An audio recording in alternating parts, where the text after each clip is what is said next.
Voltamos para o terceiro e último bloco do programa Direito em Foco, que tem hoje como convidado o Dr. Celes, tratando de um tema interessante que é o meio ambiente, as APPs, ou Área de Preservação Permanente. Dr. Celes, primeiro bloco, a apresentação da sua formação profissional. No segundo, as definições com relação a esse conceito que é as APPs. E agora a gente queria avançar no seguinte sentido.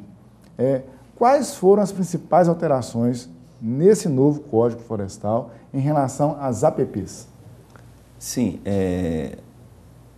a primeira, antes porém de a gente entrar nesse detalhe, é importante frisar que a nova lei, que o Código Florestal, ele tem o objetivo de preservar a vegetação em áreas de preservação permanente, áreas de reserva legal e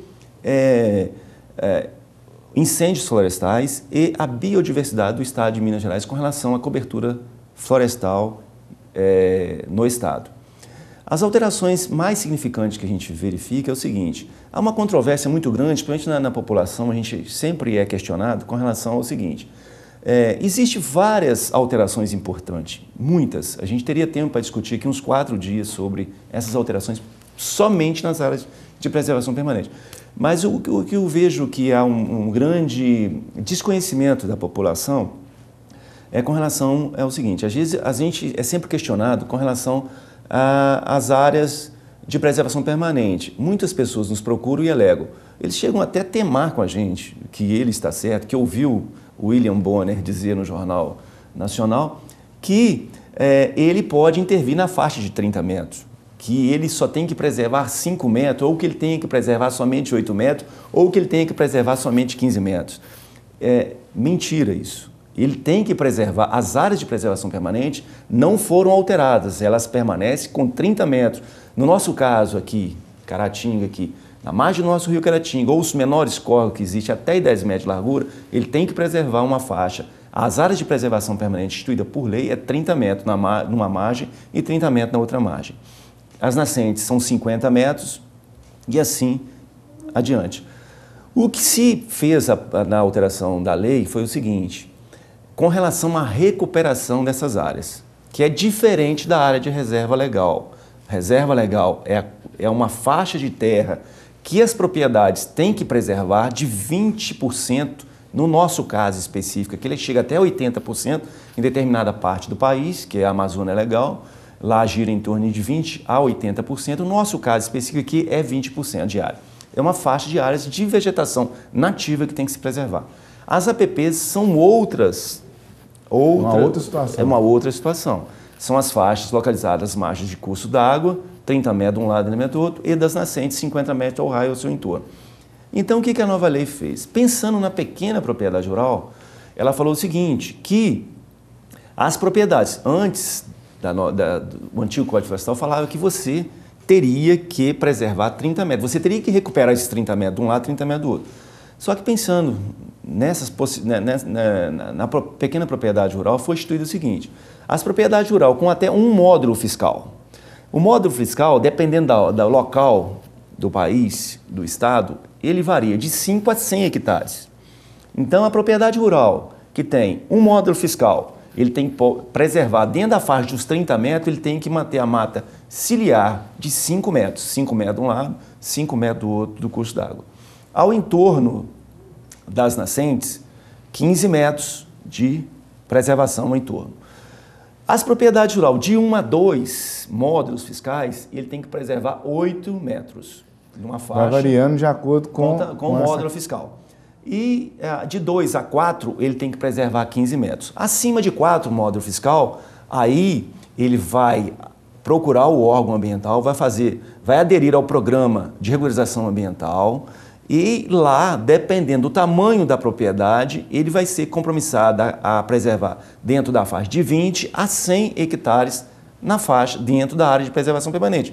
Porque dependendo do tamanho da propriedade e o curso da água, por exemplo, Rio Doce, que ele tem, parece que ele tem 100 metros, a área de proteção dele gira em torno de 200 a 100 metros, em determinado alguns pontos do tamanho da borda do rio.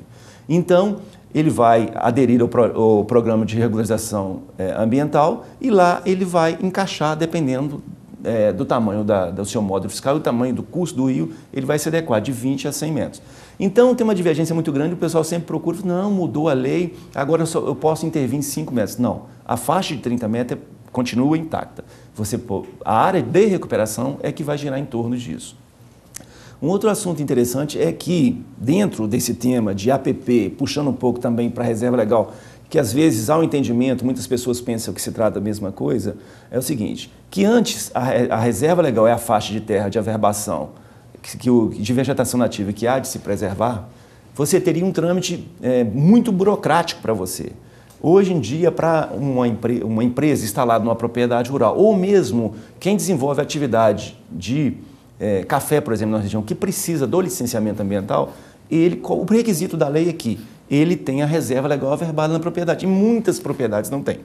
Então, haja vista pela burocracia do sistema, pela dificuldade que hoje, com a edição da nova lei, ficou mais fácil. Ele vai aderir o CAR, que é o Cadastro Rural Ambiental, e lá ele vai levar um mapa da sua propriedade, mostrando aonde está alocada a sua reserva legal, e ali ele vai assinar um termo de compromisso de preservação.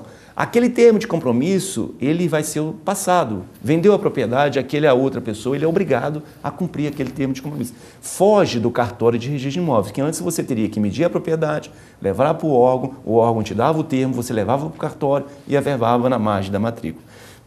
Então, o que tornou mais fácil essas situações, inclusive com relação à recuperação das APPs e com relação às áreas de reserva legal. A gente pode dizer, então, que essa nova proposta do Código Florestal está gerando efeitos positivos. As consequências são positivas ou existem consequências negativas, né, diante dessa situação? Sim, a grande perspectiva do Código era com relação ao perímetro urbano, que é um problema de praticamente toda a cidade do Brasil. Todas as cidades foram fincadas, nasceram na margem do curso d'água, porque tinha recurso hídrico abundante para você usar na parte de cima e logo embaixo você jogar os seus dejetos. Era normal.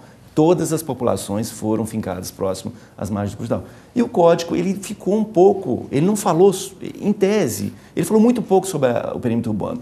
Ele jogou a responsabilidade para o município, mas disse para ele que você não pode ser menor de 30 metros às autorizações.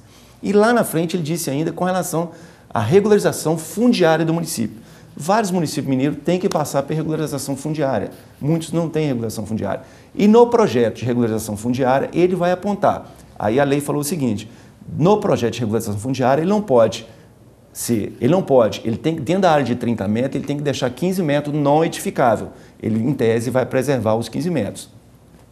E a lei também, num outro ponto interessante, ele falou o seguinte, que as culturas, as atividades que já existem em área de preservação permanente, né, dentro dessas faixas ou em topo de morro, falou o seguinte, que as atividades agro-silvopastorícolas, que envolvem o café, milho, feijão, silvicultura, né, plantio de eucalipto, e ecoturismo e turismo rural, podem se manter naquelas APPs.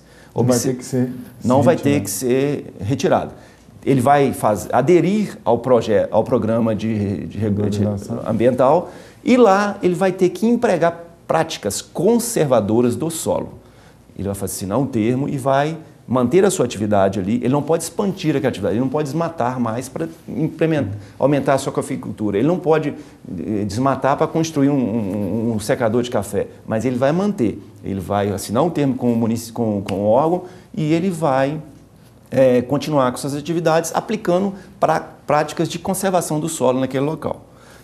Outro interessante também com relação às APPs é que as casas, residências ligadas a atividades agro-silvopastorícolas também vão poder se manter, desde que ela não traga risco de inundação, de sofrer uma morte de pessoas, ele pode se manter também no local, aderindo também ao programa e assinando um termo de compromisso com o órgão ambiental. Vendo o senhor falar, eu percebo que a gente precisaria aqui de mais alguns programas para poder tratar, né, do Código Florestal em si, até mesmo das áreas de preservação permanente.